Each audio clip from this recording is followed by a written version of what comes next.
من ربهم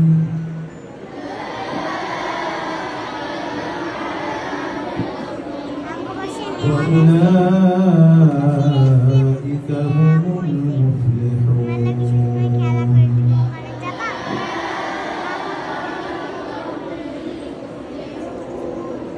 بارك الله لنا ولكم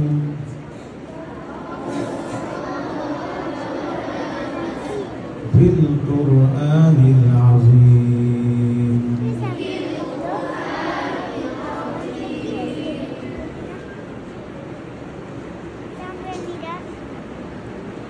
সকলে আমরা পড়ি আল্লাহ তাআলার দরবারে শুকরিয়া আলহামদুলিল্লাহ।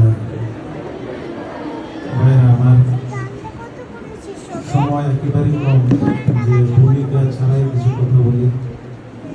আজকের যে কোরআনের শিশুদের, কোরআনের পাখিদের সবক দেওয়া হলো, এই মজলিসটি কাল কিয়ামতের দিনে সিসি ক্যামেরার মাধ্যমে আল্লাহ তাআলা রেকর্ড করেছেন। আমরা যেরকম সিসি ক্যামেরা সহজে বুঝি, এই মজলিসটা আল্লাহ তাআলা রেকর্ড করে রেখেছেন। কিয়ামতের দিনে এই মজলিস আল্লাহ তাআলা সকলের মাঝে পেশ করবেন এবং অভিভাবকদেরকে সকলের মাঝে পুরস্কৃত করবেন। সকলে আলহামদুলিল্লাহ।